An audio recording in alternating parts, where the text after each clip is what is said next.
Voilà, le combat de Jonathan Pollard qui continue, même après sa libération de prison. Bonsoir Emmanuel Navon. Bonsoir. Vous êtes professeur de relations internationales à l'université de Tel Aviv.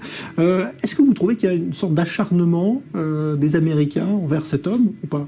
C'est un acharnement de la CIA qui, depuis de nombreuses années, n'a jamais pardonné à Jonathan Pollard les informations qu'il avait transférées à Israël. Il y a également une attitude d'une certaine partie, en tout cas de la communauté juive américaine, qui ne veut absolument pas être identifiée avec Jonathan Pollard pour pas qu'on l'accuse de double allégeance.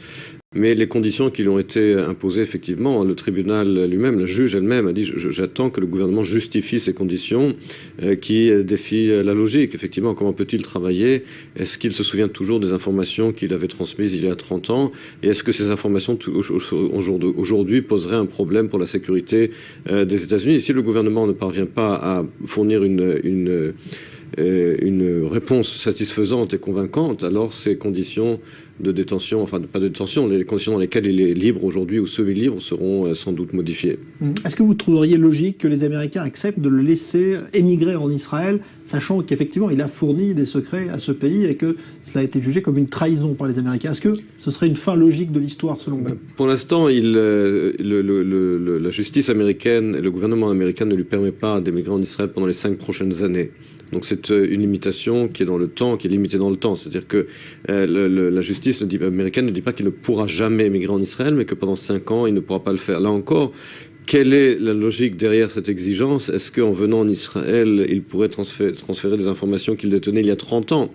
Est-ce qu'il s'en souvient toujours? Est-ce que ces informations constituent toujours une menace pour les États-Unis? On est vraiment en droit d'en douter. Par conséquent, cette exigence, comme les exigences des conditions de sa libération, semble véritablement être excessive. On avait lié à un moment l'affaire Jonathan Pollard au dossier du nucléaire iranien, dont on va parler dans un instant. Mais est-ce que vous avez l'impression qu'il y a toujours un lien, maintenant que cet accord a été validé et que Pollard a été libéré? Est-ce que vous avez l'impression que ce sont des affaires qu'il faut lier encore ou pas? Plus aujourd'hui, ce n'est plus d'actualité. Alors c'est clair qu'à l'époque, quand il avait présenté sa défense au tribunal, Jonathan Pollard avait affirmé qu'il avait fourni à Israël des informations sur un début de programme nucléaire iranien. Mais nous sommes aujourd'hui en 2015, bientôt en 2016. Il y a un accord nucléaire qui a été signé avec les grandes puissances et l'Iran. Il est clair qu'aujourd'hui, ces informations n'ont plus lieu d'être et que c'est un dossier qui est derrière nous. Alors justement,